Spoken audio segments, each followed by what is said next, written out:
Israel is furious. EU lawmakers voted in a resolution to recognize Palestine as a state. It's non-binding, but 498 for and 88 against. It's part of a sweeping European drive towards recognition. The EU Parliament's move comes after politicians in the UK, Spain, Ireland, Portugal, and France gave their symbolic backing to the Palestinians recently. Sweden was one of the first major European countries to officially recognize Palestine. What's more, the European Court of Justice removed Hamas from a blacklist of terror organizations, but added it would keep a ban on funding to the group for at least 3 months. Israeli Prime Minister Netanyahu called the vote a staggering example of European hypocrisy. But Paul Hirschon from the Israeli Ministry of Foreign Affairs took a softer approach. The truth of the matter is that we don't have a difference of opinion on substance, but we do have a very real difference of opinion on process with some of the players, in that we believe that they are making conflict resolution far more difficult by encouraging the Palestinians not to return to the negotiating table. But other than that, we don't have a substantive difference with what we're seeing in Europe. Palestinian officials say they will push ahead with a bid for statehood at the UN, despite a warning the U.S. would block the move. Well, joining us in the now is British MP George Galloway from London. Thanks for being with us. Tell us, European diplomats said Palestinian officials were disappointed by the wording of the motion. They wanted the parliament to recognize today. They wanted this to go through. How fair is their disappointment? I think it's fair. Indeed, I myself was disappointed in the wording of the British Parliament resolution. But it's nonetheless a positive sign in both cases that they were, in the British case, decisively voted through, and in the European Parliament case, fairly straightforward victory for the Palestinian side. In the British Parliament, the supporters of Israel could scarcely muster 24 votes against. And as you pointed out, there's a wave of these recognition motions now going through. In the Irish Parliament, it was unanimous. Not a single member of the Irish Parliament voted against it. And I, as half an Irishman, am particularly proud of that. But it's one country after another, one decision after another. This is the zeitgeist, and Netanyahu is right to be unhappy because the tide is going out for his brand of extremist politics. His apartheid system is beginning to creak and crack, and soon I think it will fall apart at the seams.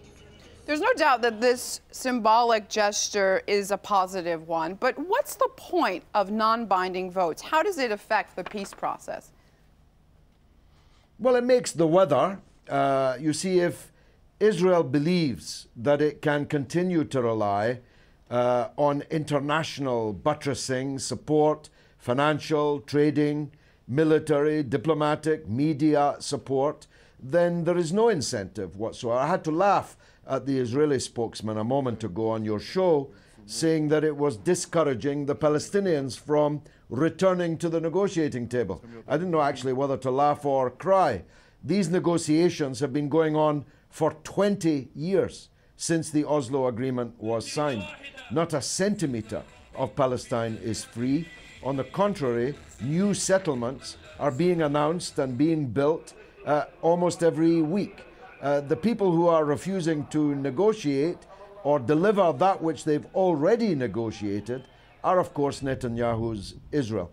So if Israel thought it could go on... Mr. Galloway, Israel will never admit to that. So what's a realistic way out of this? We know that Israel won't go for that. Even if they pretend, as you're suggesting, to want peace, to want a two-state solution, everyone knows the truth is that they're not going to go for it. Well, a surgeon cannot be expected to operate on his own foot. Somebody else has to carry out the operation. And the somebody else in this case are those countries around the world, including Europe, but principally the United States, who have effectively given Israel a blank check to do whatever it likes, whenever it likes, will have to tear up that check. And these indicative votes, these non-binding resolutions, are all signs that the blank check is no more. It's been torn up. And this has to, objectively, push Israel into a position that they will have to make some kind of deal. And if they don't make it soon, the deal they will eventually make will be worse than the deal that they could make now. I always use as my comparator, as someone who was deeply involved in the struggle against apartheid in South Africa, de Klerk did not reach an agreement with Mandela because he suddenly liked the look of Mandela or because he was a person who genuinely believed in justice and therefore peace. He did it because he had no alternative. He could see looming a point in time at which white capital and the rights and privileges of white people would be severely compromised if apartheid was not brought to an end. In that case, the internal resistance of the people of South Africa were the anvil, and the hammer was international solidarity, ostracism of apartheid, boycott, divestment, sanctions, all the things that we're now trying to deploy in the case of Israel-Palestine.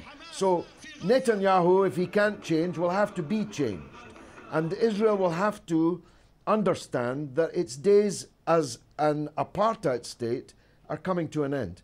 And they'd be better to negotiate in good order to make an agreement that at least gives them some of what they would like, rather than wait to a moment even less fortuitous than the moment we have now.